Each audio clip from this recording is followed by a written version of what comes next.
Welcome to Sherwin's TV official vlog at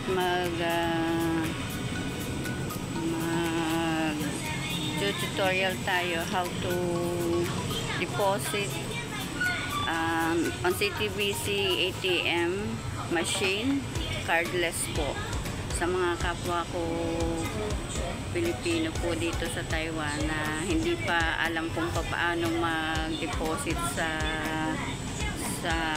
ATM machine sa CTBC sa mga 7-Eleven. Panoodin nyo po ang video nito at watch till the end para po malaman nyo kung paano mag-deposit ng pera bank to bank cardless sa CTBC ATM machine. A few moments later. So guys, ito ang CTBC ATM machine sa 7-Eleven. First po, start natin, press po ito. And then, itong may dollar sign. Makikita nyo po ito, side na ito. Press po natin ang account number.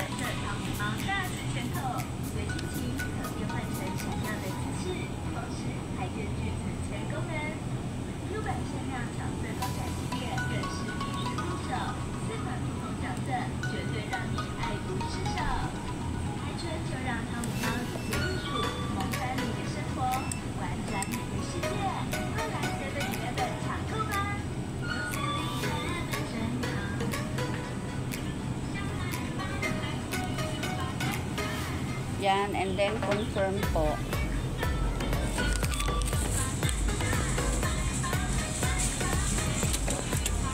And then, lagay po natin kung ang ating i-deposit. And then, ito po, press po ito.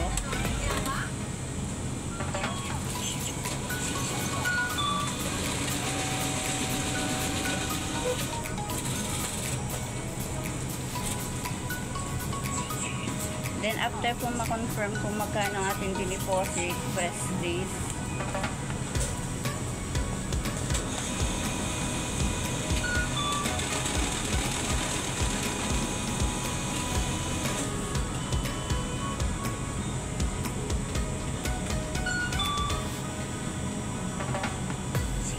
And then kung gusto niyo po ng with receipt, press na po ito.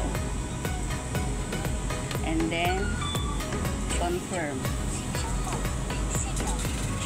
And then wait po ng receipt. Yan, ganun lang po kadali ang mag-deposit ng cardless sa CTBC ATM machine. Okay guys, so thank you for watching po sa aking tutorial ng how to send deposit money or transfer without ATM card sa CTBC ATM machine sa mga 7-Eleven. Thank you for watching.